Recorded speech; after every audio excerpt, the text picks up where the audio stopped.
오늘부터는 이제 시편 마지막 5번째 책 5권 시편 강해 설교를 시작하려고 합니다. 처음에 시편을 시작할 때는 좀 막막하기도 했습니다. 이 150편 설교를 어떻게 하나. 근데 이제 마지막 5권 설교할 부분에 왔습니다. 저는 시편 이 마지막 5권이 그동안 시편 모든 책에서 주신 은혜가 컸지만 가장 큰 은혜가 있다고 그렇게 믿어집니다. 여러분들도 매주 시편을 설교할 그 본문을 미리 꼭 읽으시고 묵상하시고 오시기를 바랍니다. 오늘 이 시편 107편은 시편 제5권의 시작입니다. 이 시편 107편은 시작이 하나님께 감사하라 하는 선포로 시작이 됩니다. 1절에 보면 주님께 감사드려라. 그는 선하시며 그의 인자하심이 영원하다. 이유는 구원받았기 때문입니다. 하나님이 우리에게 구원을 주셨기 때문이라는 겁니다. 2절에 주님께 구원받은 사람들아, 대적의 손에서 구원받은 사람들아, 모두 주님께 감사드려라. 요 패턴이 1절, 2절, 그리고 8절, 15절, 21절, 31절 5번이나 반복해서 나옵니다. 그러니까 시편 107편의 핵심 메시지는 하나님이 구원해 주시니 하나님께 감사드려라 하는 것입니다. 여러분, 힘들고 어려운 일이 참 많으시죠? 낙심하지 마시기 바랍니다. 하나님께 기도하시면 하나님께서 반드시 여러분의 처해져 있는 어려운 형편에서 여러분을 건져주십니다. 이것은 모든 성도들에게 있는 간증입니다. 4절에서 9절까지 보면 사막에서 길을 잃어버리고 그리고 먹을 것을 먹지 못하고 마실 물이 없고 완전히 기진맥진해져 있는 그 상태에서 그들이 하나님께 간절히 기도했더니 하나님께서 그들에게 길을 열어주시고 그리고 그 고통에서 건지셔서 사람들이 사는 성읍까지 그들을 인도해 주시고 목마른 사람들에게 마음껏 물을 마시게 하시고 줄인 사람에게 마음껏 양식을 먹게 하셨다. 그런 고백이 나옵니다. 이 고백은 이스라엘 민족의 간증입니다. 그들이 출애굽하여 광야를 지날 때 하나님이 그들을 그렇게 구원하셨습니다. 24절부터 27절까지 보면은 바다에서 큰 폭풍을 만난 선원들이 그 처절한 두려움 가운데서 하나님께 구원을 기도했더니 하나님께서 그들을 그 풍랑에서 건지신 내용을 말씀하고 있습니다. 29절부터 30절에 보면 폭풍이 잠잠해지고 물결도 잔잔해진다. 사방이 조용해지니 모두들 기뻐하고 주님은 그들이 바라는 항구로 그들을 인도하여 주신다. 하나님을 믿는 사람들이 다 가지고 있는 간증이고 감사의 제목입니다. 우리가 어떤 어려운 처지에 있든지 하나님께 기도하면 하나님은 반드시 우리를 건져내십니다. 물론 어떤 사람들은 어려움이 와도 하나님께 담대하게 기도 못하는 사람들이 있습니다. 오늘 10절, 12절에 보면 평소에 하나님의 말씀을 거역하고 하나님의 뜻대로 순종하지 않았던 사람들은 어려운 일이 생겼을 때 그 마음의 죄책감 때문에 하나님께 담대히 나가서 나를 구원해 주세요. 이렇게 기도하지 못할 수 있습니다. 그러나 오늘 시편 107편 기자는 그런 사람이라 하더라도 하나님의 말씀을 어기고 하나님의 뜻대로 순종하지 못했던 사람이라 하더라도 그가 어려움을 당하여 하나님께 회개하고 하나님의 구원을 간구하면 반드시 구원해 주신다는 겁니다. 13절에 그러나 그들이 고난 가운데서 주님께 부르짖을 때에 그들을 그 공경에서 구원해 주셨다. 여러분, 예수님과 함께 천국에 들어간 사람이 누구지요? 베드로입니까? 야고보입니까? 요한입니까? 사도 바울입니까? 예수님의 어머니 마리아입니까? 흉악한 강도입니다. 예수님 오른쪽에 매달렸던 흉악한 강도가 예수님과 함께 천국에 들어간 사람입니다. 그 말은 우리에게 뭘 말해줍니까? 어떤 죄인이라도 그가 진심으로 구원을 기도하면 우리 주님은 반드시 들으신다는 것입니다. 복음의 핵심을 가장 잘 이야기해 주는 것이 탕자의 비유입니다. 여러분, 탕자의 비유에 나오는 그 탕자는 불효막심한 사람입니다. 그러나 그가 구원을 간구했을 때 하나님은 사랑 많은 아버지셨습니다. 그래서 그는 자녀의 권세를 회복했습니다. 한 걸음 더 나아가서 하나님을 대적하고 하나님을 믿는 사람들을 핍박했던 사람들은 어떨까요? 17절 18절에 보면은 하나님께 반역의 길을 걷고 죄악을 저지르다가 고난을 당하는 사람에 대한 이야기가 나옵니다. 그 사람이 어떻게 하나님께 구원해 달라고 구할 수 있겠습니까? 하나님을 대적했고 하나님을 반역했던 사람이에요. 그러나 그런 사람이라 하더라도 그가 고난 중에 깨닫고 회개하고 하나님께 구원을 갈망하면 하나님은 반드시 그를 구원해 주신다는 겁니다. 19절 20절에 보면 그때에 그들이 고난 가운데서 주님께 부르짖으니 주님께서 그들을 공경해서 구원해 주셨다. 단 한마디 말씀으로 그들을 고쳐주셨고 그들을 멸망의 구렁에서 끌어내어 주셨다. 이 믿어지지 않는 말씀이 사도 바울에게 일어났잖아요. 사도 바울은 부활의 주님을 전한다고 스데반 집사를 돌로 쳐 죽이는 일에 주동자였습니다. 그는 많은 그리스도인들을 잡아서 감옥에 가둔 핍박자였습니다. 그런데 그가 구원받고 그리고 위대한 사도가 됐지 않습니까? 어떤 분들은 기독교가 굉장히 편협한 종교다, 너무 독선적인 종교다라고 말하지만 그건 사실과 다릅니다. 기독교는 모든 사람들에게 다 구원의 문이 열려있는 종교입니다. 모든 종교는 다 이렇게 말합니다. 당신이 죽고 난 다음에 천국에 갈지 안 갈지는 확실하지 않다. 노력해 보면 당신이 거룩하고 모든 욕심을 완전히 버리면 혹시 갈 수 있을지도 모른다. 그러나 욕심을 완전히 버리지 못하면 지옥에 갈 수밖에 없다.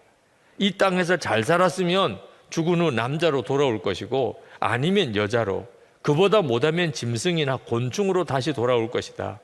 이 모든 것은 당신에게 달려 있으며 확실하지도 않다. 이게 종교입니다. 구원을 그렇게 갈망하지만 확실한 대답을 주는 종교는 없습니다. 그런데 기독교는 누구든지 예수를 믿으면 다 구원받는다고 단호하고 아주 명확하게 말씀합니다. 3절에 보면은 동서남북 사방에서 주님께서 모아들이신 사람들아 모두 주님께 감사드려라, 이렇게 말씀하고 있는데, 동서남북 사방에서 주님께서 모아들이신 사람, 무슨 뜻입니까? 우리 주님이 부르시고 구원하시는 사람은 어떤 특별한 계층, 어떤 특별한 지역, 어떤 특별한 나라, 민족에 제한되지 않는다는 거죠. 하나님의 구원은 모든 민족, 모든 계층, 모든 인종, 모든 나라, 모든 민족 사람들에게 다 열려져 있습니다.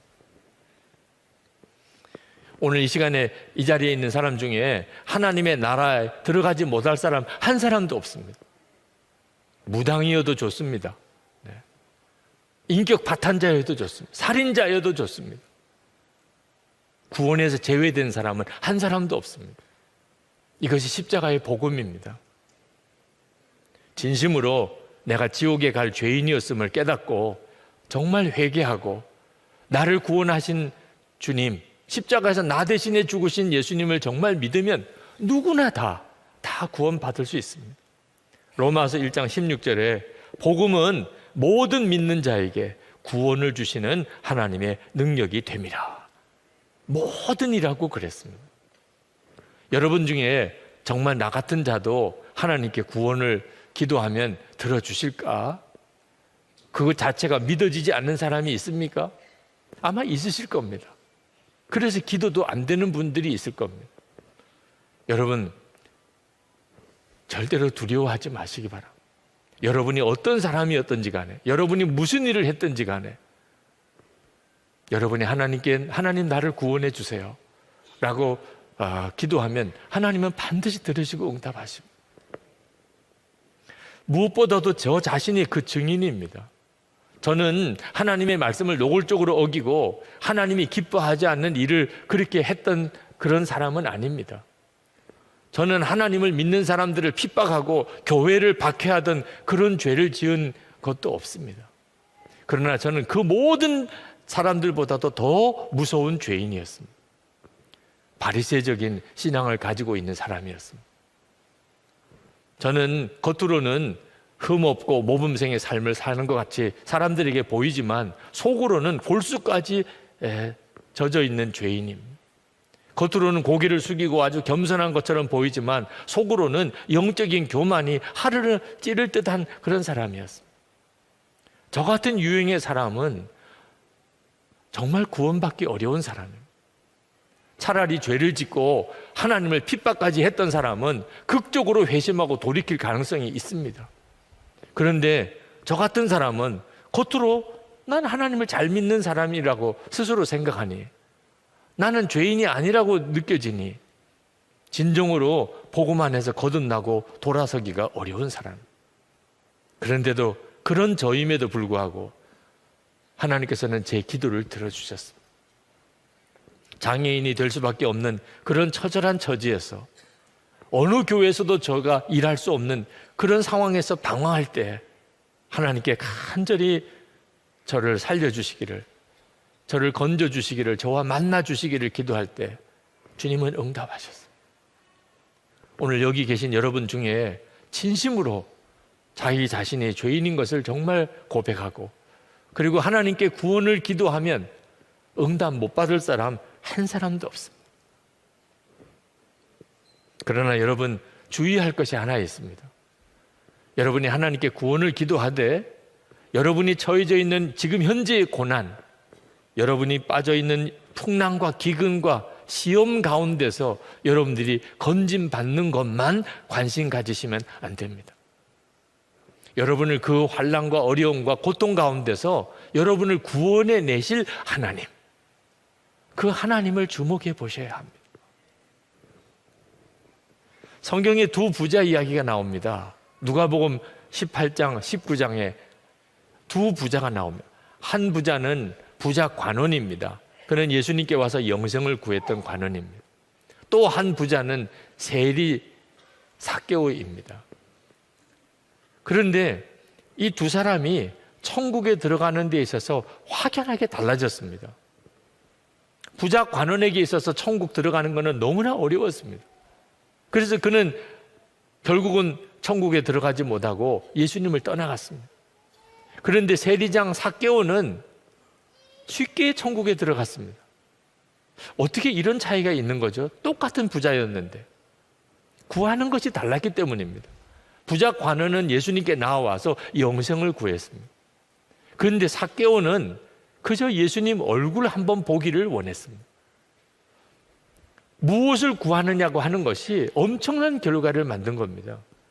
여러분, 영생은 조직 폭력배 두목도 구합니다. 영원히 살면 좋은 거죠. 진시 황제도 영원히 살기를 구하지 않았습니까? 영생을 구하기는 구하지만 진짜 예수님을 바라보지 못한 사람은 그는 결코 영생을 얻을 수 없습니다. 그런데 삭개오는 영생을 구할 자격도 없다고 생각했습니다. 자기는 영생 꿈도 꿀 수가 없는 사람이라고 생각했습니다. 그저 예수님 얼굴 한 번만 보면 좋겠다. 왜? 들리는 소문에 의하면 예수님은 사람을 외모로 판단하지 않는다고 그러더라. 예수님은 사람을 겉모습을 보고 그렇게 사람을 대우하는 사람이 아니래더라. 도대체 그런 분이 누굴까? 그 예수님은 나를 만나는 주실까? 삭개오는 그저 오직 하나, 예수님 만났으면 좋겠다. 그 얼굴이라도 한번 보았으면 좋겠다. 그리고 뽕나무에 올라간 사람. 근데 그 삭개오는 예수님을 만났을 뿐만 아니고 영생을 얻었습니다. 오늘 이 시간에 우리가 정말 주목해 보아야 될 것은 어려움에서 건짐을 받는 것만 아닙니다. 나를 그 어려움에서 건져주실 바로 그 주님을 바라보는 것입니다. 우리는 예수님 안에서 이미 완벽한 구원을 받았습니다. 지옥의 저주에서 구원을 받아서 영생을 얻었습니다. 우리는 마귀 자식에서 하나님의 자녀가 됐습니다. 이것은 완전한 구원입니다. 1%도 부족한 것이 없습니다. 십자가에서 하나님께서 우리에게 허락하신 구원은 조금도 부족한 것이 없는 완전한 구원입니다. 우리가 영원한 구원, 십자가에서 허락하신 이 구원을 정말 깨닫고 나면, 그러면 우리의 삶 속에서 일어나는 여러 가지 어려운 문제들은 사실 아무것도 아닌 것처럼 여겨지게 됩니다. 어느 큰 찬양 집회 때 소록도에서 올라온 노인분들 10명 정도가 특별 찬양과 간증을 하는 순서가 있었습니다. 그들은 다 70대가 넘은 분들입니다. 그들은 10살 때 무렵에 나환자가 되고 30세쯤에 가서는 시력을 다 잃어버렸습니다. 그들은 다 시각장애인들이십니다.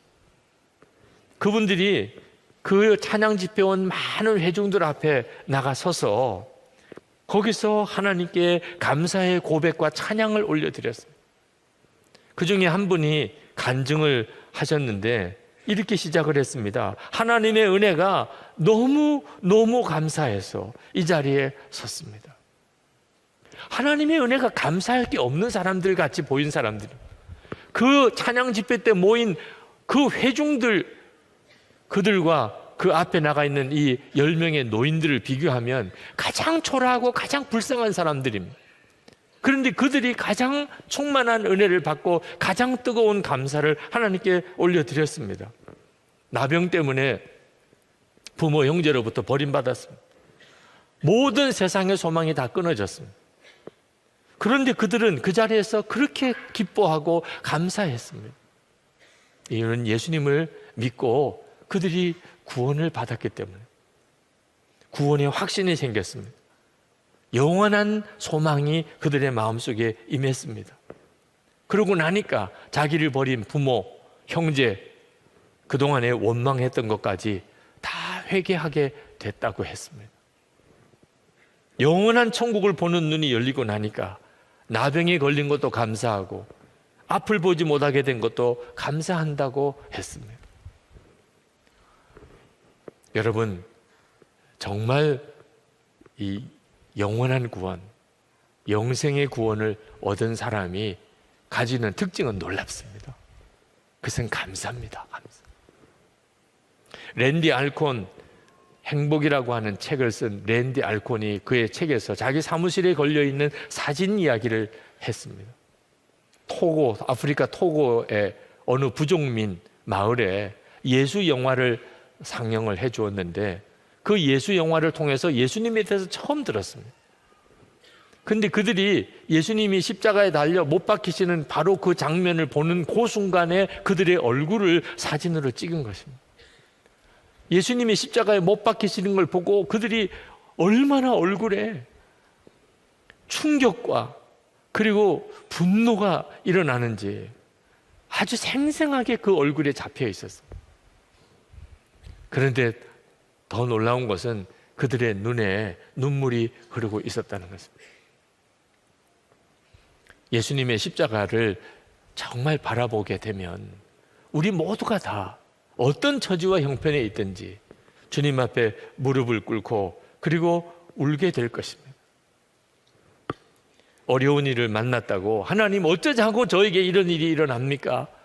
이렇게 말했던 사람이 주님의 십자가의 은혜를 알고 나면 주님 저에게 어떻게 이런 일을 행하셨습니까? 라고 하나님 앞에 감격하고 감사하게 됩니다.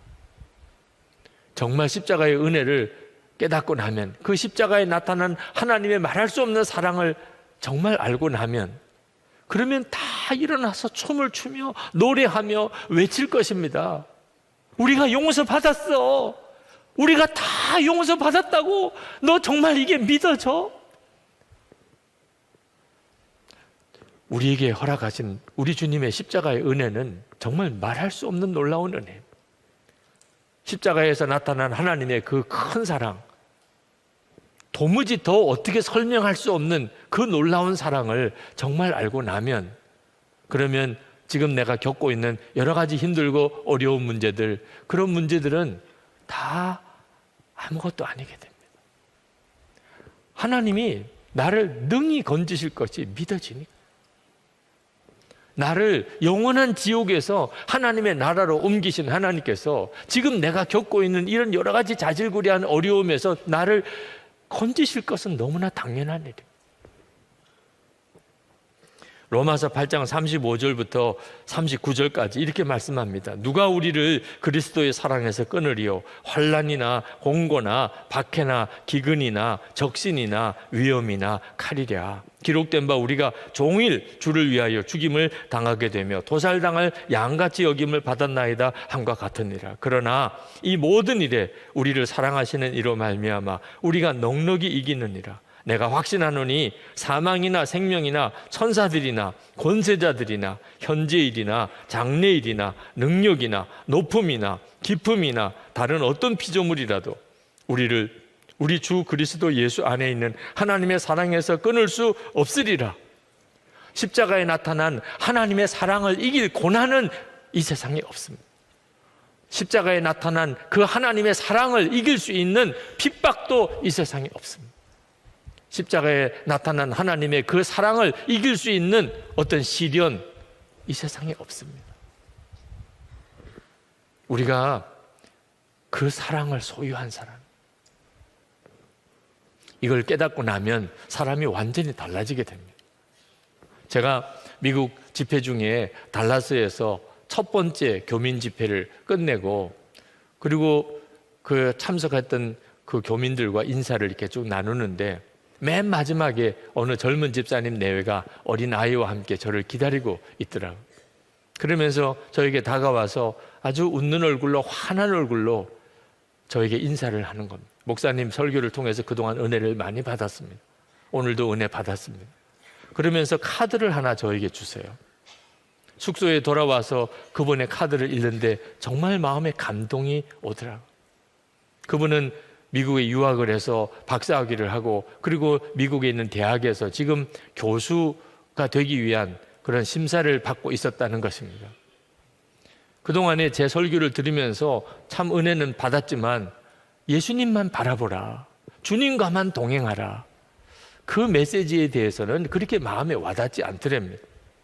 지금 진행되고 있는 이 교수 채용 과정을 어떻게 해서든지 하나님이 도와주셔서 내가 반드시 교수로 채용되게 해 주십사, 그런 간절한 기도를 하나님께 드리고 있는데 주님께 다 맡기라, 오직 주님만 바라보라, 그게 너무 막연하게 느껴지더래요.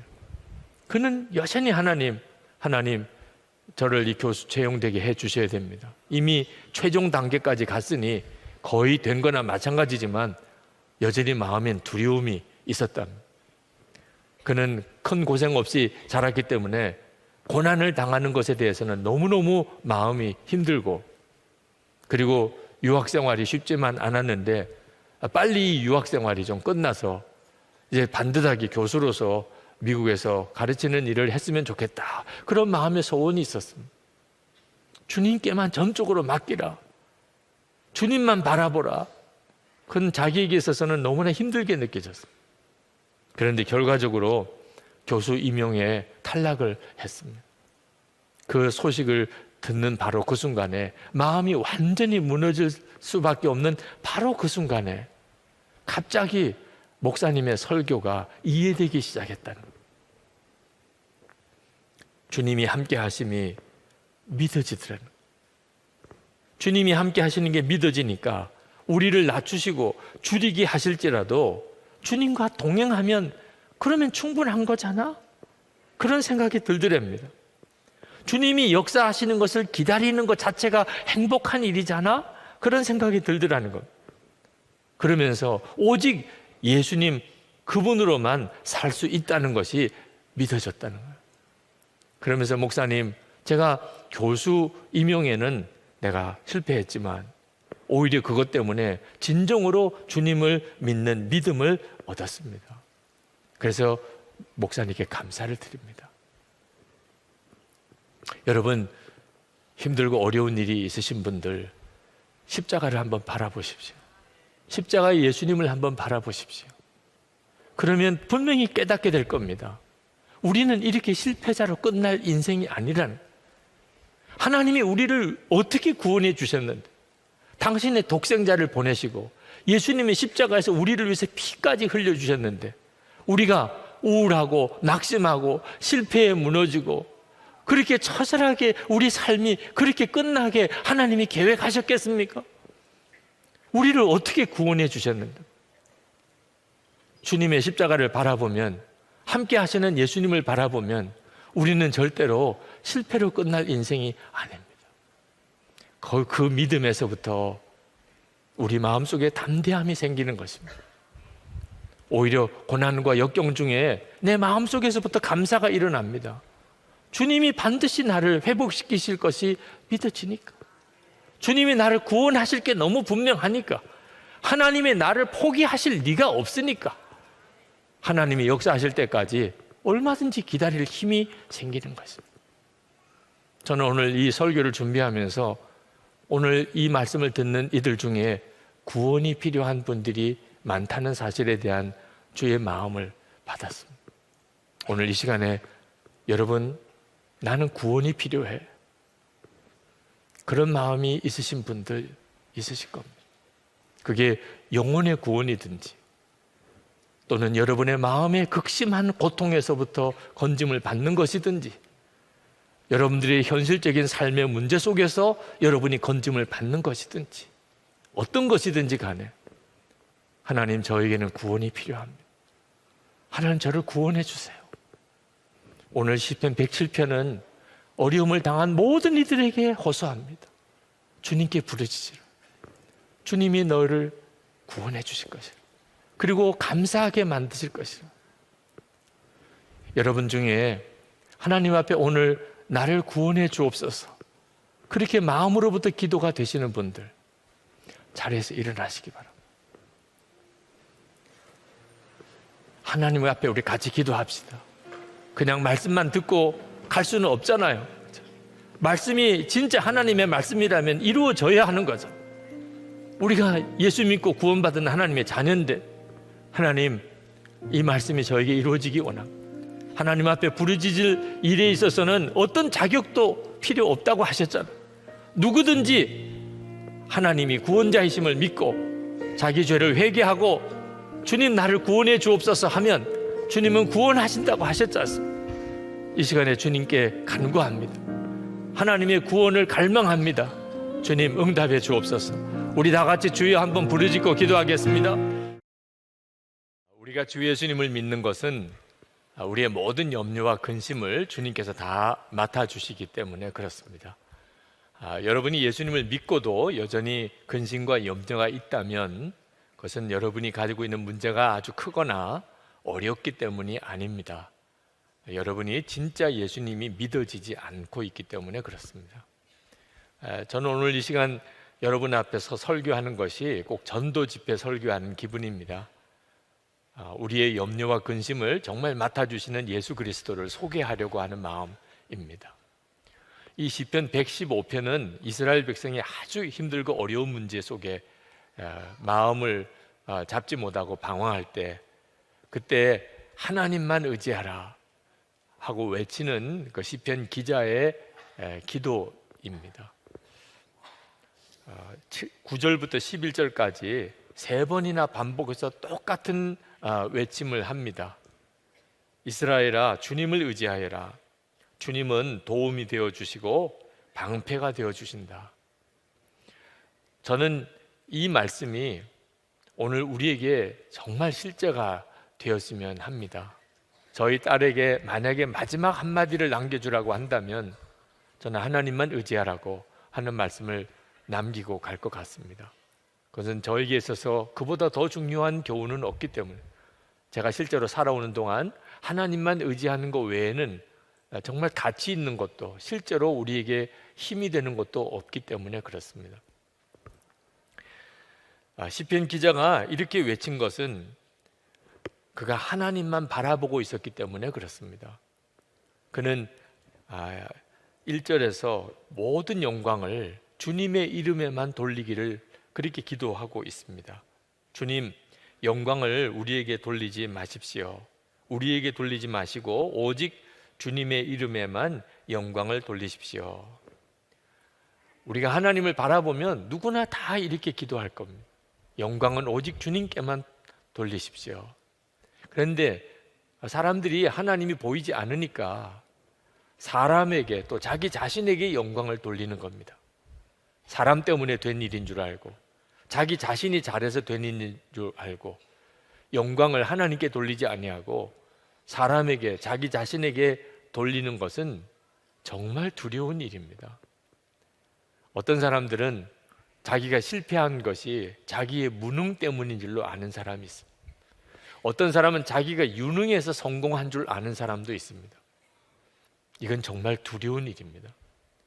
우리가 실패하고 우리가 성공하고 우리의 삶의 모든 영역에 하나님을 바라보아야 됩니다. 사도행전 12장 21절 23절에 보면 헤롯이 왕복을 입고 백성들 앞에 나가 서서 말을 시작을 할 때, 그때 그 백성들 중에 어떤 사람이 이것은 신의 소리로다, 사람의 소리가 아니로다, 그렇게 아부성 발언을 크게 했습니다. 사람들이 다 옳소라고 외칠 때 헤롯이 그걸 스스로 기쁘게 생각하고 영광을 주님께, 하나님께 돌리지 않았습니다. 하나님의 사자가 그 헤롯을 쳐서 벌레가 먹어 죽어버리고 말았습니다. 영광을 하나님께 돌리지 아니하고 자기 자신이 가로채거나 사람에게 돌리는 것은 정말 두려운 일인데 우리는 늘 그렇게 하고 삽니다. 내 삶에 어떤 사람이 나를 도와줬다고 생각하고 또 나 자신이 뭘 잘해서 되어졌다고 그렇게 여기고 삽니다. 여러분, 이 눈이 여러분 정말 새롭게 뜨여야 합니다. 이런 말 하는 것은 참 조심스러운 말이기도 하지만 너무 중요하기 때문에 여러분에게 꼭 드리고 싶은 것이, 선한 목자교회가 큰 위기를 극복하고 또 지금처럼 이렇게 성장한 것이 유기성 목사 때문이라 라고 하는 말과 생각은 여러분 정말 두려운 것입니다. 절대로 저 때문에 그렇게 된 것이 아닙니다. 제가 한 일이라고는 오직 주 예수님만 바라보자고 외쳤던 것뿐이고, 장로님들과 교우들이 그래서 조금이라도 주님을 바라보려고 했었기 때문에 주님이 이 교회의 어려움을 해결하셨고 지금까지 교회를 이렇게 세우신 것입니다. 역사는 주님이 하셨는데 그게 유기성 목사 때문이라고 한다면 주님의 심정이 어떻겠습니까? 그것은 정말 화가 되는 것입니다. 하나님이 하셨습니다. 앞으로도 하나님이 하실 것입니다.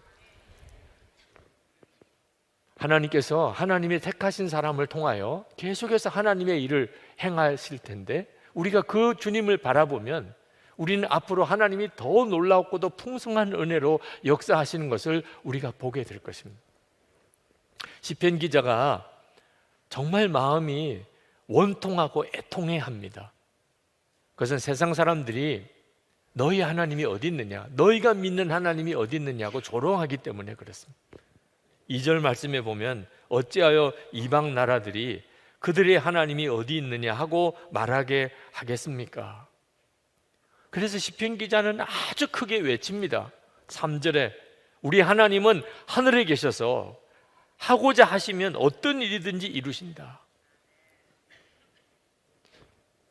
여러분, 이 말은 하나님은 세상 사람들이 섬기는 우상과 같은 분이 아니라 그런 뜻입니다. 하나님이 어디 계시냐고 조롱하는 사람들은 그들 나름대로 믿는 게 있습니다. 그걸 우상이라고 말합니다. 어떤 사람은 실제로 금은 또는 나무나 돌로 사람의 형상을 만들어 놓고서 거기다가 섬기는 사람도 있습니다. 어떤 사람은 마음에 의지하는 그런 우상도 있습니다. 여러분, 우상은 사람이 만든 것입니다. 절대로 우리에게 복을 줄 수도 우리의 문제를 해결할 수도 없습니다. 형태는 사람의 형태를 가지고 있지만 그 우상은 볼 수도 없고 들을 수도 없고 냄새 맡을 수도 없고 손과 발을 움직일 수도 없습니다. 그런데 그런 우상을 신이라고 섬기니 기가 막힌 거죠. 진짜 섬길 분은 하나님밖에 없습니다. 12절부터 16절까지 하나님이 어떤 분이신가를 말씀하고 있습니다. 하나님은 살아계신 분입니다. 하나님은 당신의 백성을 아십니다. 그리고 복을 주시는 분이십니다. 높은 사람이든 낮은 사람이든 구별하지 않고 정말 하나님을 경외하는 사람에게 하나님이 복을 주십니다. 하나님은 하늘을 만드시고 그리고 땅을 만드셨어요. 그리고 우리로, 사람으로 하여금 이 땅에서 살게 하셨어요. 우리는 하나님으로부터 복을 받은 사람입니다. 우리가 하나님을 믿는다는 것은 정말 엄청난 복입니다. 여러분이 하나님을 믿는다는 것이 얼마나 놀라운 것인지를 여러분이 분명하게 알아야 합니다. 절대로 하나님을 겉으로만 믿는 척하고 끝내면 안 됩니다. 어떤 성도님이 아버님 때문에 많이 마음이 속상해 하시더라.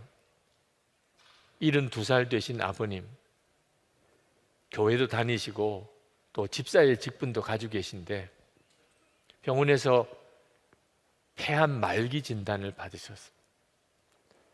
의사 선생님이 한 달 정도밖에 사실 수 없겠습니다. 제가 의사지만 저로서는 아무것도 할 수 있는 게 없습니다. 그럴 때 그 아버님이 그 의사의 발을 붙잡고 살려달라고 애걸하는 모습을 보고 너무너무 마음이 아팠다는 거예요. 의사는 자기가 할 수 있는 게 없다고 그러는데 아버님 혼자 계시는 조용한 병상에서 처음 아들이 아버지에게 권면의 말씀을 드렸답니다.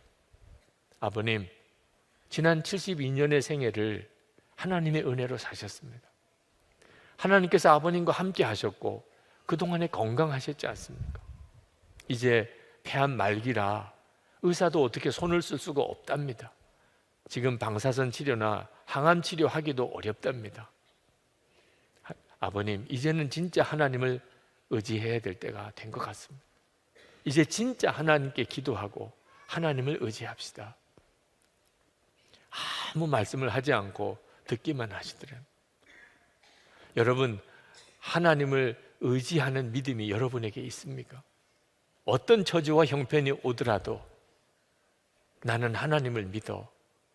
그리고 그 하나님께 여러분의 문제, 염려, 근심을 전적으로 다 맡겨버릴 수 있습니까?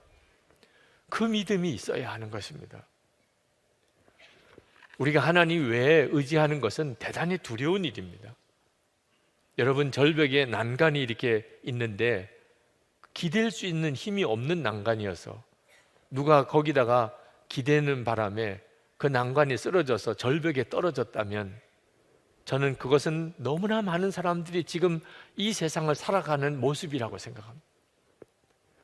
도무지 나를 지켜줄 수가 없는데, 나를 받쳐줄 수도 없는데 나는 그렇게 해줄 거라고 믿고 사람을 의지하고 돈을 의지하고 자기 재주를 의지하고 그렇게 살아가고 있습니다. 결국은 어떻게 됩니까? 완전히 무너지는 삶을 사는 거예요. 우리가 진짜 의지할 수 있는 대상은 오직 하나님밖에 없습니다. 우리가 하나님을 정말 의지하지 못하면 그것은 우리에게 다 고통으로 다가옵니다. 이스라엘 백성들이 출애굽하게 되었을 때 그냥 상상으로 생각해 볼 때 그들이 얼마나 이것저것 챙겨가는 게 많았겠습니까? 피난을 가야 됩니다. 집을 떠나서 이제 어딘지 모르게 정처 없이 피난을 가야 됩니다. 그러면 들고 메고 하여튼 어떻게 할 수 있든지 먹을 것 그리고 입을 것 뭔가 도움이 될 만한 것들을 챙겨가지 않았겠습니까? 잔뜩 짐을 지고 그리고 집을 나섰을 것입니다. 그런데 바로의 군사가 뒤쫓아올 때 홍해 그 바닥을 그렇게 건너야 할 때 그리고 광야길을 그렇게 걸어가야 될 때 그들이 뭔가 도움이 될 줄로 생각하고 짊어지고 왔던 그 짐들이 얼마나 그들을 힘들게 했겠습니까? 결국은 다 버리지 않았겠습니까? 마지막 남은 금붙이 부피도 많이 나가는 것도 아니고 혹시 급하면 혹시 쓰임 받을까 금붙이 하나 숨겨두고 가지고 갔던 것마저 어떻게 했습니까? 금송아지 만들었잖아요. 그렇게 끝났잖아요. 하나님 외에 뭔가 의지가 될 만한 것들이 결국은 우리를 힘들게 하는 거예요. 우리를 고통스럽게 하는 것입니다. 여러분, 우리가 정말 하나님을 정말 의지하고 살려면 우리의 영이 살아야 합니다. 영이 살아있는 사람만 하나님을 의지할 수 있습니다. 하나님이 이스라엘 백성을 선택하셨지만 이스라엘 백성들은 하나님을 온전히 믿고 또 의지하지 못했습니다. 하나님의 말씀을 끊임없이 거역했습니다. 그때 하나님께서 이스라엘 백성을 하나님의 자녀로 삼으시기 위하여 놀라운 계획을 세우셨습니다. 그것은 이스라엘 백성들의 마음에 하나님의 말씀인 성경 말씀을 심어주고 그리고 성령께서 그들 속에 오시는 것이었습니다. 그래서 그 속마음을 완전히 뒤집어서 하나님의 뜻대로 사는 자가 되게 만들어 주셨습니다. 이게 우리에게 이루어진 것입니다. 그 하나님의 계획이 지금 저와 여러분에게 이루어진 겁니다. 하나님의 말씀이 우리 안에 들어왔고 그리고 하나님의 성령이 우리 가운데 오셨습니다. 그래서 우리 영이 산 자가 되었습니다. 영이 살아있는 자만 하나님을 전적으로 의지할 수 있습니다. 영이 죽어 있는 사람은 하나님을 의지하고 싶어도 의지할 수가 없습니다. 그러므로 여러분이 정말 하나님을 의지하고 믿고 그렇게 살기를 원한다면 성경을 읽어야 됩니다. 성경을 읽고 성경을 묵상하고 성경을 배우는 것이 필요합니다. 우리가 믿는 하나님에 대해서 알아야 하나님을 의지할 것 아니겠습니까? 여러분이 성경을 읽으면 반드시 하나님이 정말 살아계신 하나님, 정말 놀라우신 능력의 하나님, 사랑이 많으신 하나님, 항상 함께 하시는 하나님이신 것을 알게 됩니다. 그래서 하나님을 믿고 의지할 수 있는 믿음이 놀랍게 일어나게 됩니다. 여러분 또한 기도해야 합니다.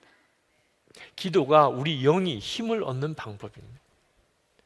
지난 몇 년 동안 하나님은 제 마음속에 계속해서 기도를 더 뜨겁게 하라는 마음의 부담을 주셨습니다.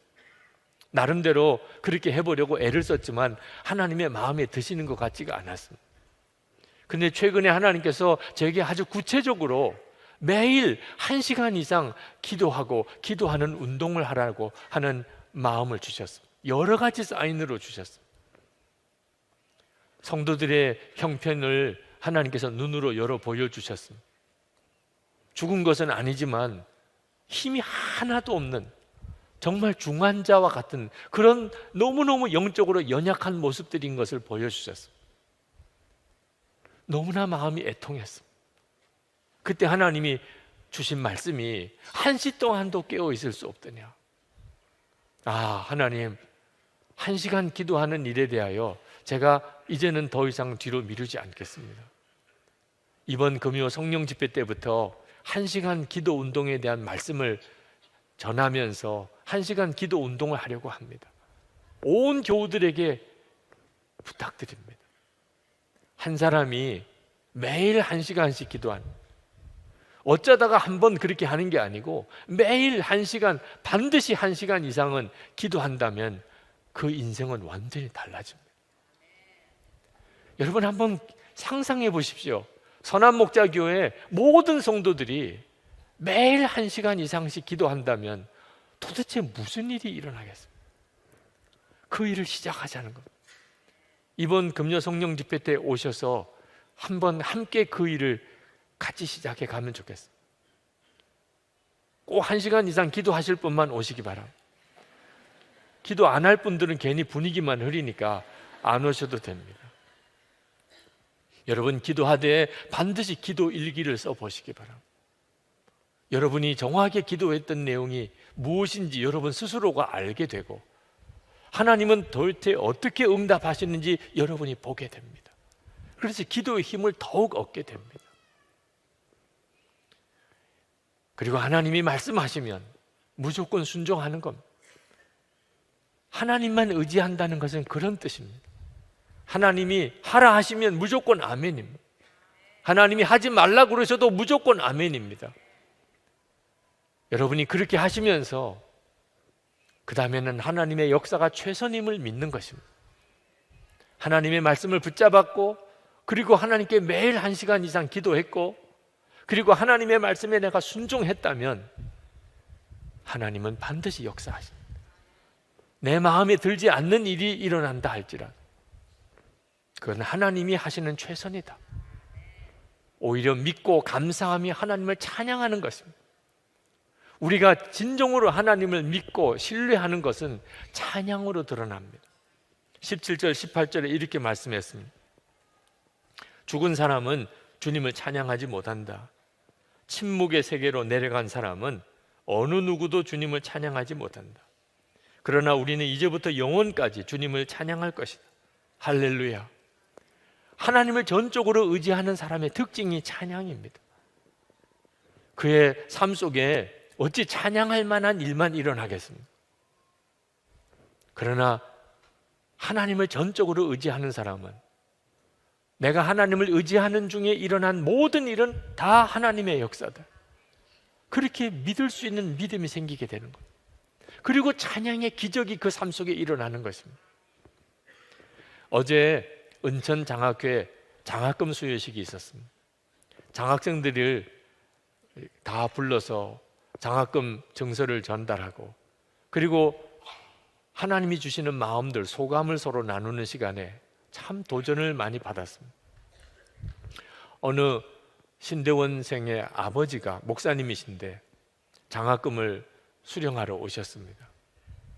그리고는 그 아들에 대한 이야기를 하시더라.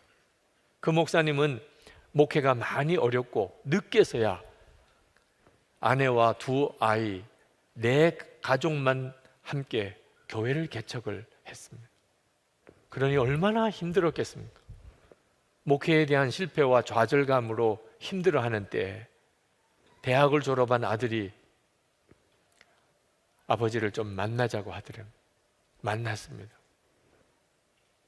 아버지, 저는 목사가 되기 위해서 신대원에 가려고 합니다. 깜짝 놀랐습니다. 아니, 아빠가 이렇게 목회 실패하고 이렇게 힘들게 목회하는 것을 너가 보면서도 너는 어찌 목사가 될 생각을 했느냐. 그랬더니 그 아들이 말을 하더랍니다. 아버지, 아버지가 정말 실패했는지 아닌지 한번 확인하러 가세요. 어디로 가라는 거냐? 누구에게 가라는 거냐? 예수님 앞이지요. 예수님께서 아버지에게 실패했다고 하시면 아버지는 실패고, 예수님께서 실패했다고 말씀하지 않으시면 아버지는 실패한 게 아니잖아요. 그리고는 그 아들은 신학교를 갔습니다. 그러나 학비가 문제죠. 학비를 마련할 길이 없습니다. 은전장학교에서 장학생으로 선발되어서 이번에 학교를 등록하게 됐다는 것. 저는 그 목사님의 아들의 고백, 개척교회 하시는 아버지의 그 어려운 현실을 보면서도 이건 실패가 아니야. 주님의 마음으로 그렇게 고백할 수 있는 그것이 저는 찬양이라고 믿습니다. 찬양은 꼭 노래만 부르는 게 아닙니다. 믿음으로 고백하는 모든 것은 찬양인 것입니다. 선교사님 딸을 대신해서 장학금을 받으러 오셨습니다. 그 선교사님이 선교 사역을 하면서 가장 힘든 것이 자녀들 교육이었답니다. 도무지 자녀들을 제대로 공부시킬 수 있는 여력이 없어서 늘 힘들어 하는데 10대가 된 딸이 어느 날 아빠, 저도 선교사예요. 그렇게 고백을 하더라고요. 아, 그 말이 얼마나 대견하게 느껴지는지, 그래, 내가 선교사라고 그렇게 생각하니 참 감사하구나. 이제부터 너는 선교사답게 한번 살아보거라. 그랬더니 그 딸이 하는 이야기가, 아빠, 저희 학비 때문에 걱정하지 마세요. 제가 혼자서라도 공부할 수 있어요. 저는 선교사예요. 그러면서 혼자서 공부해서 검정고시로 중학교, 고등학교 학력 인정을 받았습니다. 그리고 대학에 들어갔습니다. 그러나 딸을 학비를 지원해 주지를 못하니까 한 학기 휴학을 하고 또 한 학기 휴학을 했습니다. 너무너무 미안하더래요. 근데 그 딸이 하는 이야기가, 아빠, 나 선교사예요. 괜찮아요. 선교사는 그래도 괜찮아요. 그런데 은전장학교에서 장학생으로 뽑아주어서 학교에 등록을 할 수 있게 됐다고 고백을 하더라고요. 그 선교사님의 딸 언제 한번 만나보고 싶어요. 네. 그가 노래 부른 건 아니지만 그의 고백은 하나님 앞에 드려지는 찬양이죠. 이것이 하나님을 전적으로 의지하는 자의 고백입니다. 하나님을 가장 잘 의지하고 믿었던 사람을 꼽으라면 성경에 나오는 인물 말고는 조지 밀러 목사를 아마 대부분 꼽을 것입니다. 조지 밀러 목사님은 술주정뱅이고 그리고 도벽이 있었습니다. 그래서 감옥에도 갔다 온 사람. 그가 20살 때까지는 참 방황했습니다. 그런데 20살에 그가 예수님을 영접하고 거듭났습니다. 그 이후에 73년 2개월 그는 전적으로 하나님만 의지하고 살았습니다. 전적으로 하나님께 기도하고 하나님의 응답으로 살았습니다. 그는 자기 혼자서 그저 잘 먹고 잘 산 것도 아닙니다. 고아들을 10,000명이 넘는 고아들을 그가 먹이고 입히고 그리고 길러냈습니다. 200명의 선교사님을 도왔습니다. 42개국을 돌아다니면서 300만 명에게 복음을 전했습니다. 엄청난 일을 했습니다. 전적으로 하나님만 의지하고. 존 파이퍼 목사님이 이 조지 밀러 목사님의 삶과 그리고 사상과 사역에 대해서 그가 강연을 하면서 맨 마지막 부분에 조지 밀러 목사님의 우리를 향한 호소를 그 책 맨 마지막에 덧붙였습니다. 저는 오늘 설교를 마무리하면서 그 조지 밀러 목사님의 호소를 여러분에게 마지막 결단을 위해서 들려드리고 싶습니다. 이렇게 조지 밀러 목사님이 말씀했습니다. 사랑하는 그리스도인들이여, 모든 염려와 무거운 짐과 필요를 다 하나님께 맡기는 행복한 길을 가지 않으렵니까? 이 길은 나처럼 여러분에게도 열려 있습니다. 누구나 마음을 다하여 주님을 신뢰하고 주님께 모든 짐을 내려놓고 곤고한 날에 그분을 부르도록 초대와 명령을 받았습니다. 그리스도 안에 있는 형제들이여, 이렇게 살지 않으시겠습니까? 그러기를 진정으로 바랍니다. 여러분에게 어떤 어려움과 부족함이 있을지라도 평안하고 즐거운 마음을 유지하게 되기 바랍니다. 살아계신 하나님, 하늘 아버지가 여러분을 돌보신다는 것을 여러분이 알고 있기 때문입니다. 여러분, 정말 조지 밀러 목사님이 그렇게 살았던 것처럼 우리도 그렇게 살 수 있습니다. 또 그렇게 살아야 합니다. 그게 예수를 믿는다는 것입니다. 그러나 여러분 중에는 조지 밀러 목사님처럼 일생 5만 번 기도하고 응답받고 오직 기도로만 하나님만 의지했던 그 삶을 내가 어떻게 살 수 있겠어?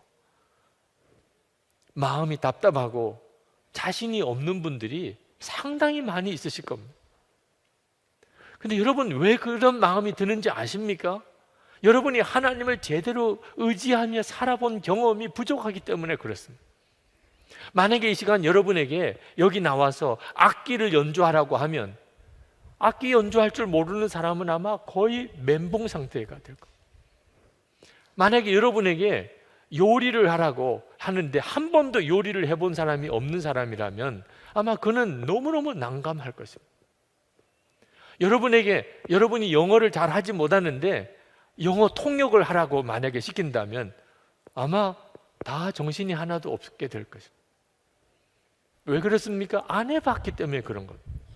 그러나 여러분이 악기를 연주하든 또는 요리를 하든 또는 영어를 하든 또는 수영이나 운동을 하든 꾸준히 1년, 2년, 3년, 4년 그렇게 해보신다면 아마 다 악기도 연주하고 그리고 요리도 하고 영어도 자유롭게 하고 그렇게 하게 될 것입니다.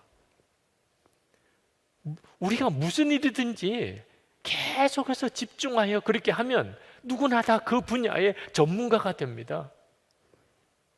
여러분, 우리가 우리 인생을 살아가는 동안 이것저것 해볼 만한 일이 많이 있겠지만 다른 거 다 하지 못한다 하더라도 한 가지는 분명히 해야 할 것, 그 분야에 있어서 전문가가 되어야 할 것이 있다면 무엇이겠습니까? 하나님을 믿는 사람으로 하나님을 믿고 의지하는 삶에 있어서 전문가가 되어야 되잖아요. 여러분이 나이가 들어가면 들어갈수록 다른 건 다 몰라도 하나님이 믿어지고 그래서 내 마음의 두려움과 염려가 다 사라지고 평안과 기쁨이 내 마음속에 넘치는 그런 삶을 살아야 되잖아요. 그게 어떻게 시작이 됩니까? 이제 하나님만 의지하기로 내가 결단하는 거죠. 그 결단의 시간이 있어야 그 다음에 1년, 2년, 3년, 4년이 다 의미가 있는 것입니다. 오늘 이 시간에 여러분들은 정말 하나님만 의지하는 삶을 시작해 보시기 바랍니다. 두려워하지 마십시오. 주님이 여러분을 도우십니다. 우리의 영이 살아있다면, 우리 안에 말씀이 있고 성령께서 우리 안에 와 계십니다. 우리만 혼자서 몸부림치는 거 아닙니다. 우리 주님이 계속해서 우리를 이끄십니다. 전도 집회라고 그렇게 생각이 들었다고 말씀을 드렸는데, 오늘 이 시간 염려와 근심이 많고 두려움이 많은 분들에게 하나님만 의지하기를 도전합니다. 이 시간에 한번 결단해 보십시오. 그러나 그저 분위기 따라서 그저 일어나지는 마시기 바랍니다. 내가 그동안 하나님만 전적으로 의지했나? 하나님을 안 믿은 건 아니지만 하나님의 말씀을 읽고, 그리고 하루 이상, 1시간 이상 기도하고, 하나님의 말씀에 전적으로 순종하고, 그리고 되어지는 모든 일에 대해서 믿고 찬양하며 내가 살아보았나? 주님, 제가 오늘 이 시간부터 그렇게 살아보겠습니다. 전에 한번 그런 결심을 했던 적은 있지만 흐지부지 되었는데, 주님, 제가 다시 한번 전적으로 하나님을 의지하는 삶을 제가 시작해 보겠습니다. 여러분 마음에 정말 그런 결단이 있으신 분, 주님이 오늘 이 말씀을 듣게 하시는구나, 그렇게 깨달아지신 분, 우리 일어나서 같이 기도하시겠습니다.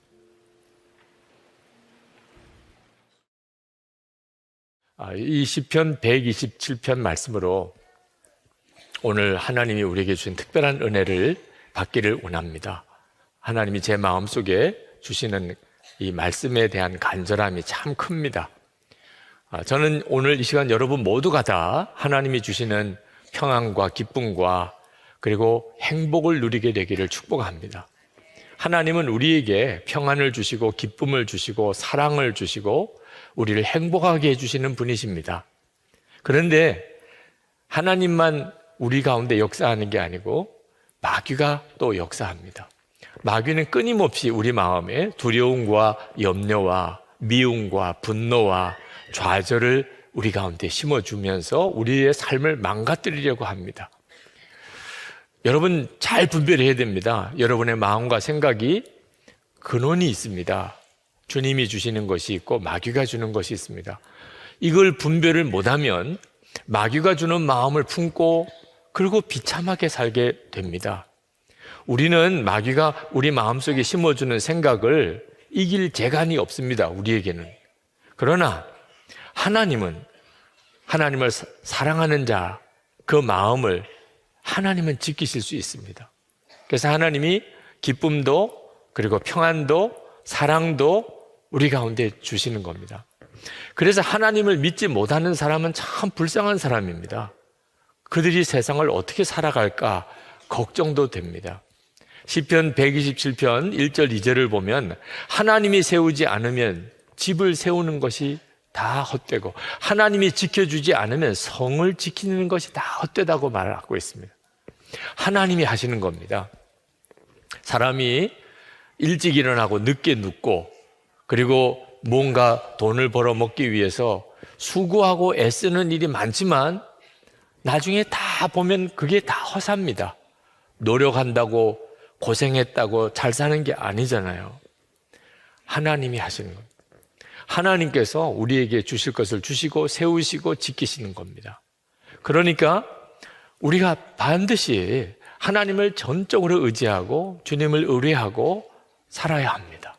하나님이 살아계신 것을 정말 믿는다면, 그리고 오늘 말씀이 정말 사실이라고 믿어진다면, 그럼 누구도 다 하나님께 자신의 삶의 문제 다 맡겨버릴 것입니다. 스펄전 목사님이 영혼의 주인이라는 설교에서 이렇게 말했습니다. 주님을 보게 된다면 당신은 무릎을 꿇고 제발 그분을 따르는 무리에 들게 해달라고 간청하게 될 것입니다.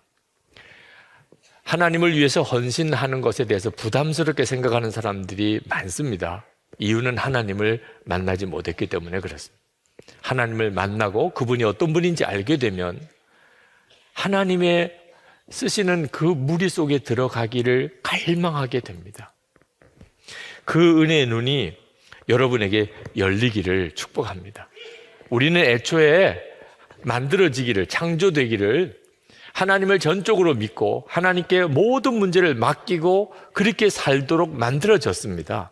우리가 그렇게 만들어진 존재입니다. 그걸 어떻게 알지요? 잠자는 거 보면 압니다. 우리가 하나님을 전적으로 믿고 우리 삶의 모든 걸 맡기고 사는 그런 존재인 것을 우리가 매일 경험하는 것이 잠을 자는 겁니다. 오늘 이 시편 127편의 유명한 구절이 2절에 사랑하는 자에게, 하나님이 사랑하는 자에게 잠을 주신다는 표현입니다.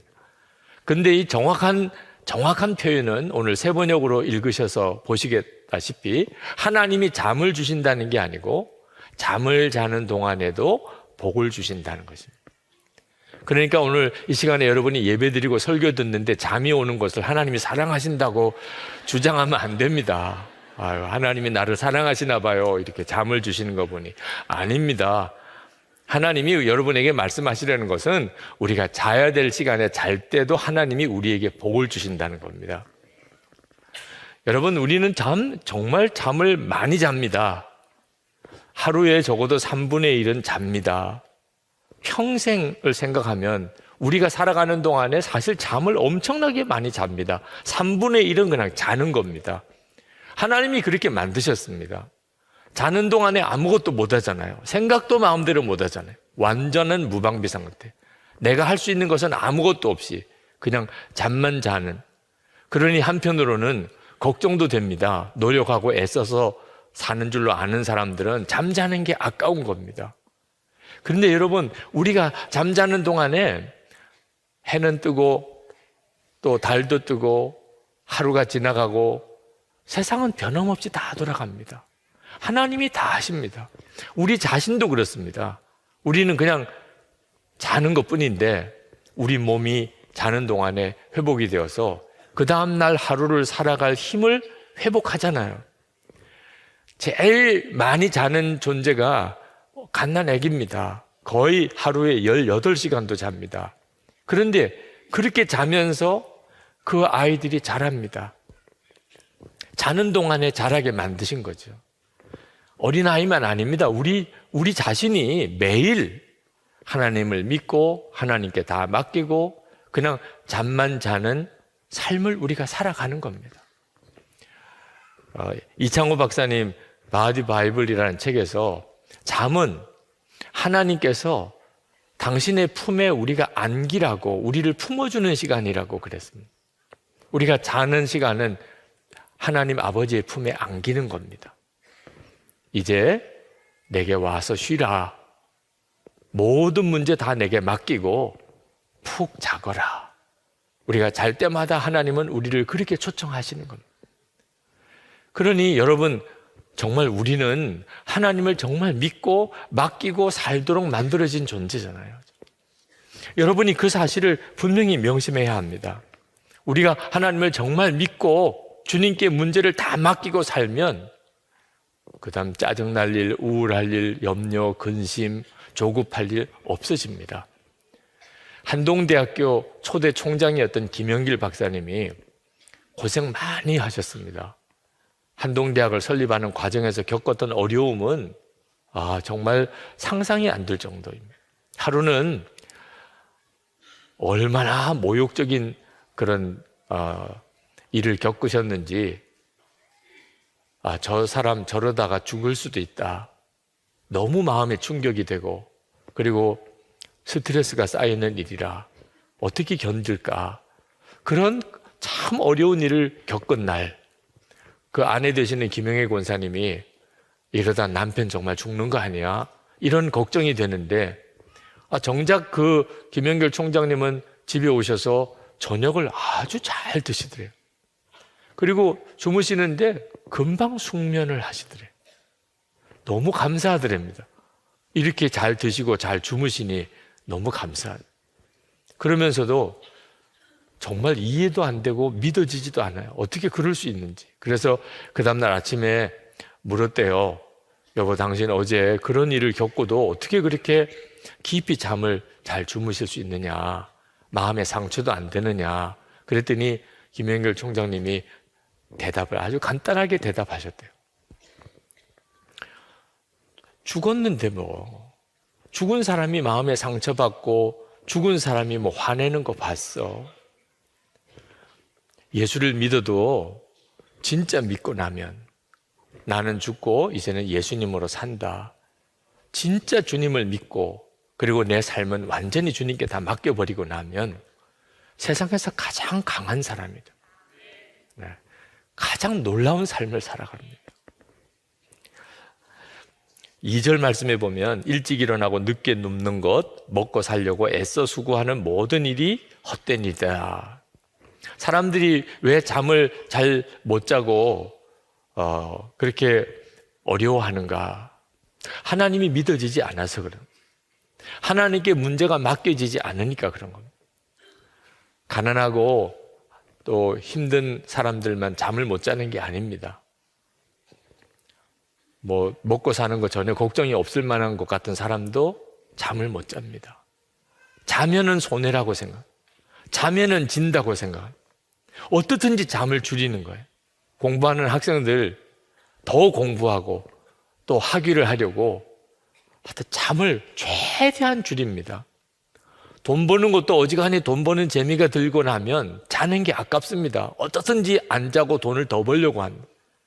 또 즐기고 하려고 어떻든지 잠을 자지 않고 즐기려고 합니다.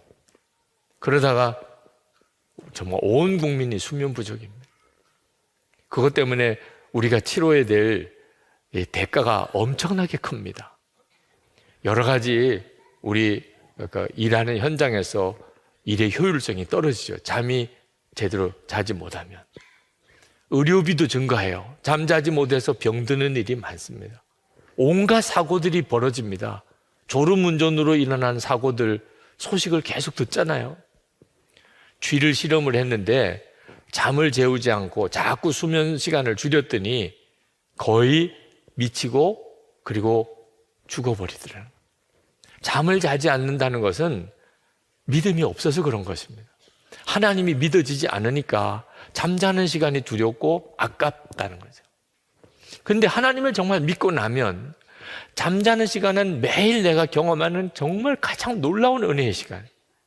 믿고 맡기고 잤는데 하나님이 다 책임져 주시더라. 세상에 이보다 더 편안하고 즐거운 일이 어디 있습니까? 하나님은 우리 모두에게 내게 오라. 그래서 쉬라. 편안하게 자라. 다 맡기거라. 우리 주님은 우리 모두를 다 그렇게 초청하셨습니다. 세상에서 어떤 사람을 초청할 때는 까다롭습니다. 그 사람이 어느 정도로 유능한 사람인가? 그 사람이 직책은 뭔가? 그 사람 직업은 뭔가? 어느 학교 출신인가? 얼마나 똑똑한가? 돈은 얼마나 버는가? 우리는 세상에서 사람을 초청할 때는 이런 것들을 따져서 초청합니다. 그런데 하나님은 정반대십니다.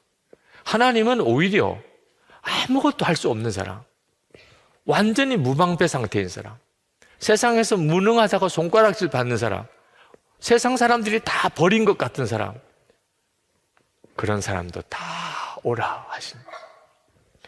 마태복음 11장 28절에 수고하고 무거운 짐진 자들아 다 내게로 오라. 내가 너희를 쉬게 하리라.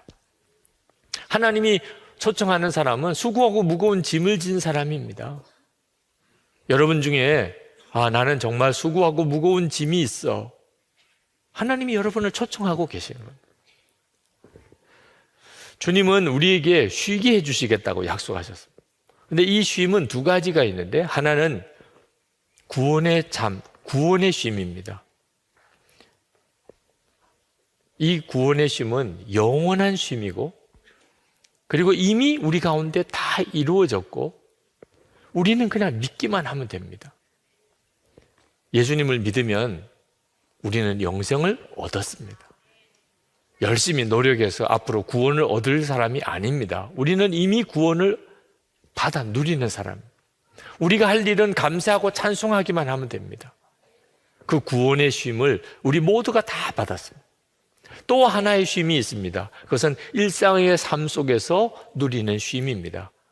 이 일상에서 누리는 쉼은 구원의 쉼에서부터 오는 것입니다. 하나님이 나를 위해서 독생자까지 주시고 예수님 나 위에 십자가에 죽으셨음을 내가 믿고 내가 구원받았다는 확신이 내 마음속에 있으면 그 다음에 그 사람은 하나님께 자신의 문제를 다 맡기고 삽니다. 예수님이 나의 주님이시니까 주님께 염려와 근심을 다 맡기고 산.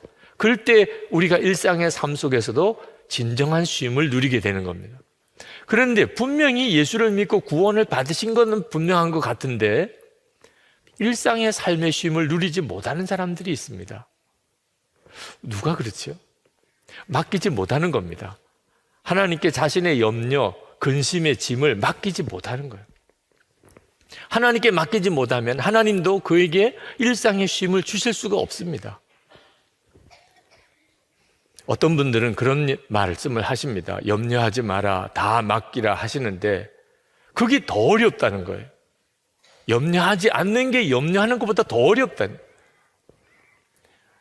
참 말도 안 되는 일이죠. 여러분, 무거운 짐을 지고 너무너무 힘들어서 비틀거리는 사람에게 그 짐을 내려놓으세요. 내려놓으셔도 됩니다. 그랬는데 이 짐을 내려놓는 게 더 힘들어요. 뭐 말이 안 되잖아요. 내려놓으면 된다는데 내려놓는 것도 어렵다니 이게 참 기가 막힌 일이죠. 혹시 여러분 중에 목사님 제가 그렇습니다. 염려하지 않는 게 더 힘들고 주님께 맡기는 게 정말 안 됩니다. 그러시는 분들 오늘 잠을 자실 때 밤에 잠을 주무실 때 하나님이 나에게 이 믿음 주셨구나. 다 맡겨야 자는 거죠. 네. 이렇게 하는 거구나. 하나님이 우리에게 모든 무거운 짐, 염려, 근심을 다 맡기고 사는 것을 매일 경험하게 하셨어요. 맡기고 자는 거죠. 이런 감각으로 하는 거구나. 염려하지 말라, 두려워하지 말라. 잠을 잘 때 그냥 나는 잠에 빠지고 모든 거 이제 주님께 다 맡기고 자는 것처럼 그렇게 하라는 거구나. 꼭 명심하기 바랍니다. 여러분, 우리가 주님이 우리에게 내게 와서 쉬라, 모든 짐을 다 내게 맡기라 라고 부르시는 이 주님의 초청이 얼마나 복된가를 알아야 합니다. 너무너무 부드러운 초청이죠. 그죠? 내게 와서 쉬라, 내게 다 맡기라. 얼마나 부드럽습니까? 법원에서 출두 명령서가 나오는 거하고는 완전히 분위기가 다르죠. 그런데 여러분 꼭 명심해야 돼요. 주님의 부르심은 너무나 부드럽고 너무나 우리를 편안하게 하는 부르심이지만 그 부르심은 대단히 심각하고 또 다급한 부름이라는 것입니다. 주님이 와서 쉬라, 내게 다 맡기라 이렇게 말씀하시는 것은 법원에 출두하라 하는 명령과는 전혀 다른 분위기지만 만약에 내가 그렇게 하지 않으면 법원의 출두 명령서보다 더 무서운 결과를 가져오게 됩니다. 많은 사람들이 염려를 맡기라 자기가 선택하는 줄 압니다. 염려를 맡길지 안 맡길지. 그래서 주님께 염려를 맡기지 않고 사는 사람이 많습니다. 오늘도 이렇게 설교만 듣고 가시는 분이 많을 거라고 생각이 들어서 마음이 안타깝습니다. 주님의 이 내게 와서 쉬라, 내게 다 맡기라, 모든 것은 하나님 내가 다 하는 거야 이렇게 말씀하시는 것은 우리에게 있어서 매우 다급한, 매우 중요한 엄격한 말씀입니다. 이제 주님이 이 땅에 오실 날이 옵니다. 모든 사람들 다 주님 앞에 모여서 주님을 뵙게 될 겁니다. 그때 주님이 내게 와서 쉬라, 내게 다 맡기라 하는 말씀에 아멘 그렇게 하고 순종한 사람에게는 내가 천국과 그 영원한 빛 속에 들어오라. 주님은 그렇게 그에게 말씀하실 것입니다. 그런데 주님이 다 맡기라, 내게 와서 쉬라 염려하지 마라 말씀하셨는데 그렇게 하지 않은 사람이에요. 주님이 슬픈 말씀을 하실 것입니다. 내가 너를 도무지 알지 못하니 내게서 떠나가라. 여러분, 주님께서 우리에게 초청하시는 이 부름은 살고 죽는 문제와 달려 있습니다. 어린아이가 부모님이나 어른들이 다급하게 소리쳐서 말씀하면 그대로 즉각 순종해야 되는 것이 어린아이들에게는 매우 중요합니다. 왜냐하면 어린아이들은 위험을 이해하기가 쉽지 않습니다. 자기에게 지금 어떤 위험이 닥쳐오는지를 깨닫지 못할 때도 많습니다. 저기서 차가 아주 빠른 속도로 다가오는데 길가에서 아이가 놀고 있다면 그걸 본 엄마 아빠는 다급하게 빨리 뛰어와 그렇게 말할 거잖아요. 그때 그 아이가 엄마 아빠가 큰 소리로 자기를 부르는 것을 듣고 즉각 반응하면 그는 그 위험에서 벗어나겠죠. 그런데 왜 그래야 돼요? 왜? 뒤에 차가 오는 걸 이 아이는 알 수 없어요. 근데 왜 내가 지금 이렇게 잘 노는데 엄마 아빠에게 가야 돼요? 그러는 순간에 그는 차에 치이게 되는 거죠. 사나운 개가 어슬렁거리는데 그 옆에서 놀고 있는 아이를 보면 우리는 그 아이를 급히 부르잖아요. 그 아이는 이해하고 자기가 깨닫고 그러고 난 다음에 반응하면 이미 더 늦어버리는 거죠.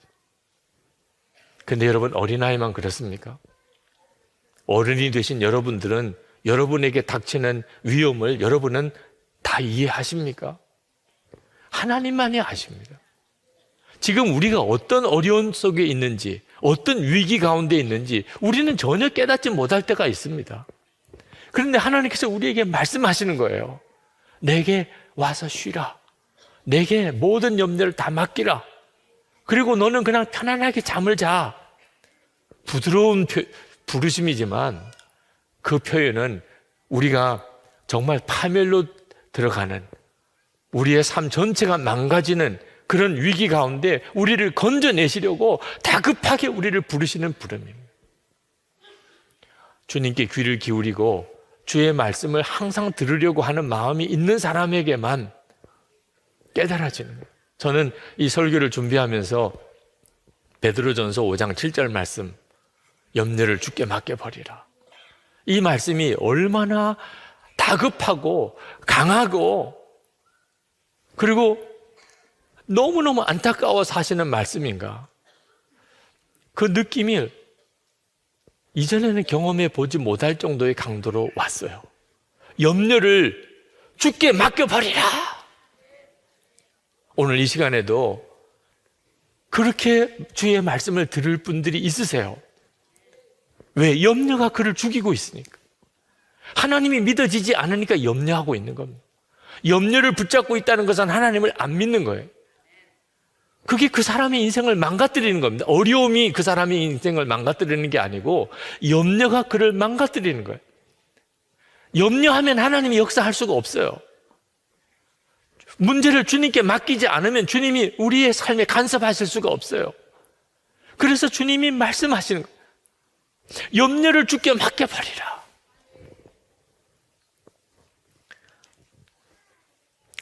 염려를 하는 것은 온갖 질병을 일으키기도 합니다. 그래서 염려하지 마라, 스트레스 받지 마라, 그 건강을 위해서 그렇게 하라, 이렇게 권하기도 합니다. 근데 여러분, 염려는 단순히 건강에 어려움만 주는 게 아닙니다. 영생의 문제도 달려 있습니다. 누가복음 21장 34절을 보면 너희는 스스로 조심하라. 그렇지 않으면 방탕함과 술 취함과 세상의 염려로 마음이 둔하여지고 뜻밖의 그날이 덫과 같이 너에게 임하리라. 염려가 얼마나 무서운지 모르니까 그냥 염려하는 것을 스스로 받아들입니다. 만약에 이 염려가 얼마나 무서운 건지 안다면 염려가 생길 때 즉각 주님께 나갈 것입니다.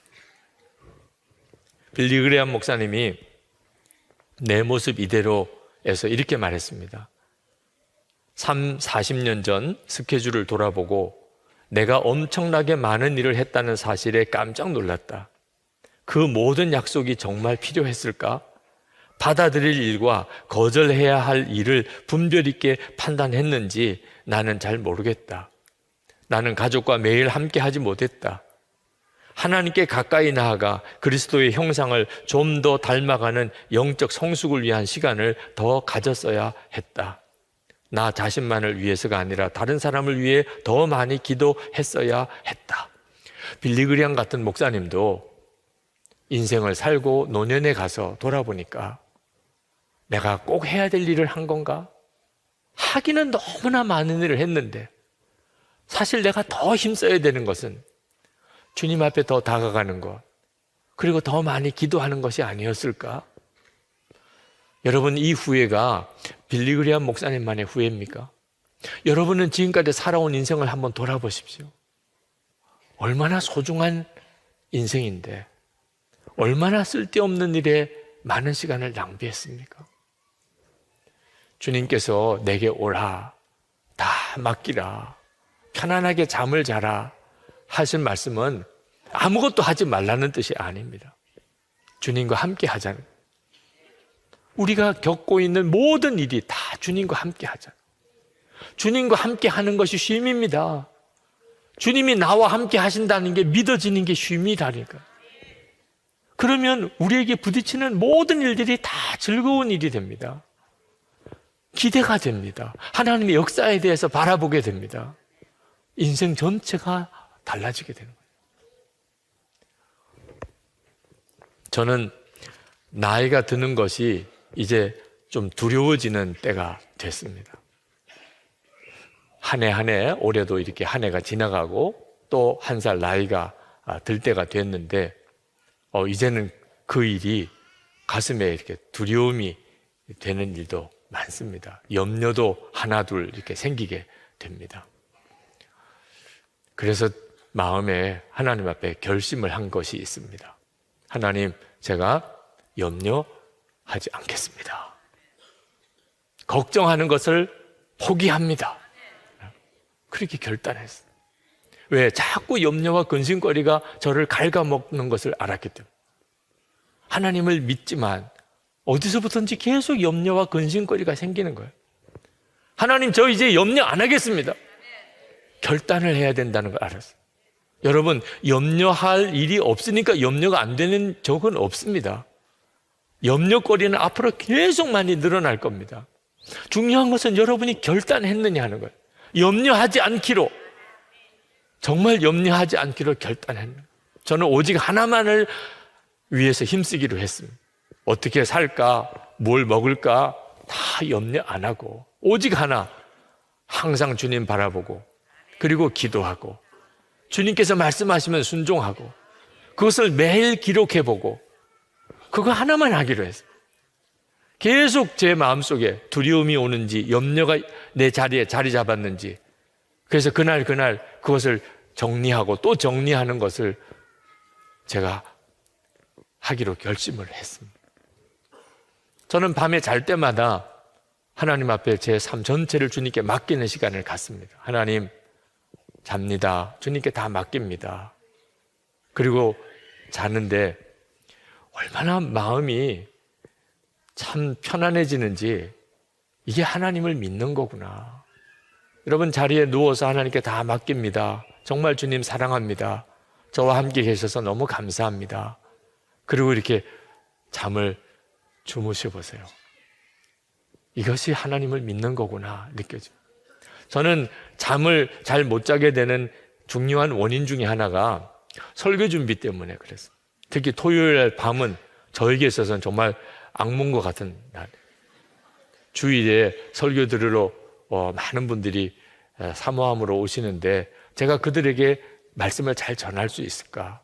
잘 말씀을 전할 준비가 됐나? 여러분, 설교 준비는 끝이 없습니다. 항상 뭔가 부족한 것 같습니다. 그래서 토요일 밤을 그냥 꼴딱 세운 적이 많습니다. 설교 잘해보자는 거지만 어느 순간에 그게 믿음이 아니라는 걸 알았어요. 믿음이 아니었어요. 왜 믿지 못할까? 주님이 말씀을 주실 것이라고. 그래서 이제 토요일 밤 자야 될 시간이 되면 설교 원고가 마음에 좀 안 들어도 이제는 주님 잡니다. 그리고 잡니다. 주님이 책임져 주세요. 내일 새벽에도 아무런 영감이 없으면 설교 안 합니다. 교인들 더 좋아할 것 같습니다. 계속 안 주시면 저 그냥 경비하겠습니다. 주님이 말씀 안 주시는데 제가 설교할 이유가 없잖아요. 정말 잠을 잔다는 것은 주님께 맡기는 매일매일의 연습이고 훈련입니다. 근데 너무너무 놀라운 평강을 얻었어요. 선한목자교회 담임 목사도 스트레스 받을 일 많습니다. 하나님이 너무나 놀라운 평강을 주신 거예요. 주님께 진짜 맡기고 또 맡기고 사니까. 1947년 10월 14일입니다. 척 에거라고 하는 조종사가 실험 로켓을 타고 비행기를 타고 당시 1급 비밀에 해당되는 음속 장벽을 깨는 실험을 했습니다. 그전에는 비행기 조종사가, 전투기 조종사들이 음속에 가까이 가면 비행기 기체가 심하게 흔들리고 그리고 나사도 풀릴 것 같은 그런 요동치는 것 때문에 너무 위험하니까 음속을 돌파할 거라고는 생각도 못 했습니다. 근데 이제 그 실험을 하는 겁니다. 처음 음속 장벽을 돌파하는 실험을 하면서 로켓 넷을 이제 엔진에 달고 그리고 엔진에 불을 붙였습니다. 그리고는 점점점 속도가 높아지면서 음속에 가까이 갔습니다. 비행기 기체가 심하게 요동을 하고 흔들리고 그 압박감이 엄청나게 심했습니다. 근데 이 존 에거는 끝까지 견뎠습니다. 그 비행기의 계기판에 게이지가 완전히 한계를 넘어섰습니다. 음속을 넘어선 거죠. 지상에 있던 그 광경을 실험하는 지상 관측 요원들이 정말 찢어질 듯한 굉음을 들었습니다. 우리가 초음속 전투기가 비행을 할 때 들리는 소리 아시죠? 네. 근데 바로 그 순간에 에거가 탄 비행기는 기체의 떨림과 동료가 멈췄습니다. 에거는 하늘 꼭대기로 쏘아 올려진 느낌이었습니다. 하늘은 진한 진주색으로 변했습니다. 하늘 색깔이 완전히 달라져 버렸어요. 갑자기 별이 나타나고 달이 나타나고 그리고 태양도 동시에 빛나고 있었습니다. 황홀한 우주가 펼쳐집니다. 그는 넉넉히 우주를 바라보았습니다. 지구 위에서 그는 마치 왕처럼 홀로 특별하게 아무도 침범할 수 없는 그런 영역을 차지하고 있었습니다. 에거는 그때 그 경험을 이렇게 표현했습니다. 마치 아기의 배처럼 부드러웠습니다. 할머니가 차를 마시며 앉아 있을 수 있을 정도였지요. 여러분, 이것이 우리가 주님께 우리의 삶의 염려를 다 맡길 때 경험하는 참 놀라운 경험입니다. 내 염려와 걱정을 주님께 정말 맡겨버리는 일이 처음에는 매우 두렵습니다. 정말 그래도 되는 건가? 그러나 우리가 하나님을 진짜 믿었고 주 예수님이 지금 나와 함께 계신 것이 정말 사실이라면 우리는 반드시 그 믿음을 가져야 합니다. 그러면 하나님이 여러분에게 하나님만 완전히 믿는 자에게만 누려지는 은혜와 평강을 주십니다. 시편 127편 3절에서 5절까지 보면 자식은 주님께서 주신 선물이요 태 안에 들어있는 열매는 주님이 주신 상급이다. 젊어서 낳은 자식은 용사의 손에 쥐어있는 화살과도 같으니 그런 화살이 화살통에 가득한 용사에게는 복이 있다. 그들은 성문에서 원수들과 담판할 때에 부끄러움을 당하지 아니할 것이다.